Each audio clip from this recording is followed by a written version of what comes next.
care. I was like taken back almost on every beat.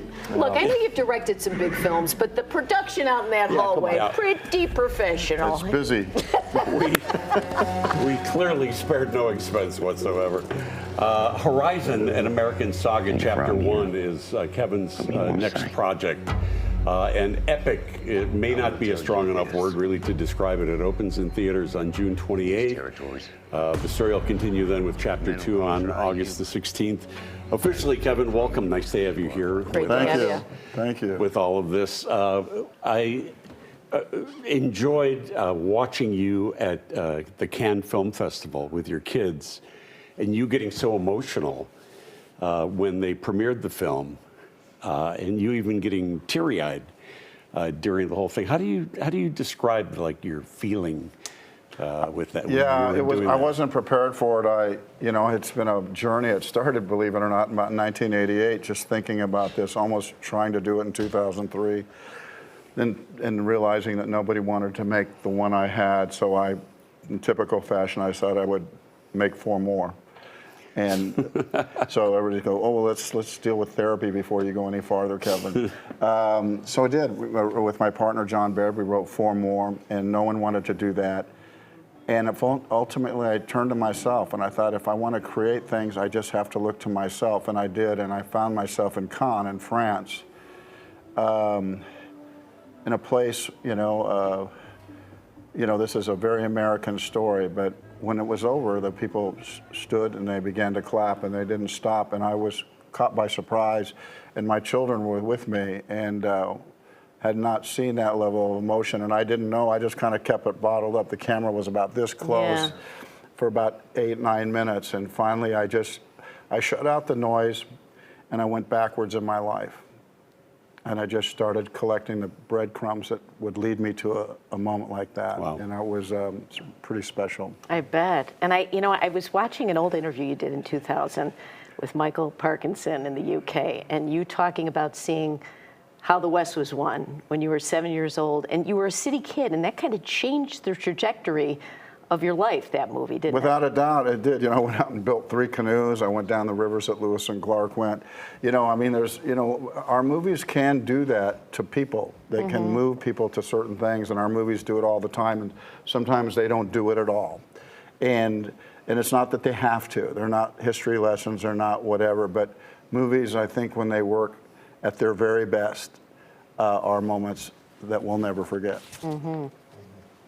So for Horizon, an American Saga, explain the concept of this, because this is going to be 4 parts. The first will be coming out on June the 28th.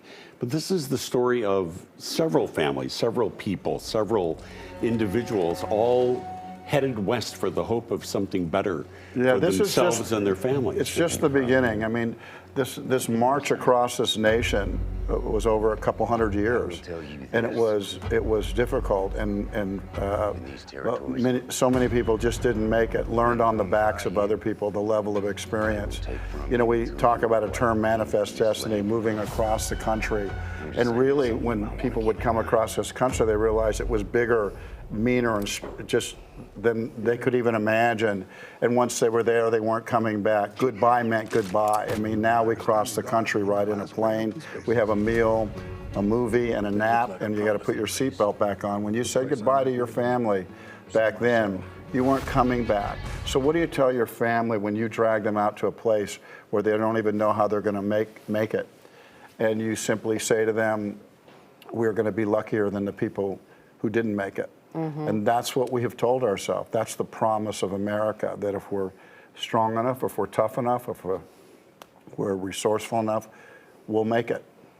Is the way that you're putting this together with the 4 different parts, is that kind of inspired by how TV miniseries are going now, where people are binging very, very long stories? Not really. I mean, I don't really follow too many things. I just don't know when. I only stop when I'm done, when I feel like the story has been told. And so if that doesn't make me in fashion, or if that's just not the way people are viewing things, I don't really know what to do about that. All I know is that I kind of follow my heart and I tell the story.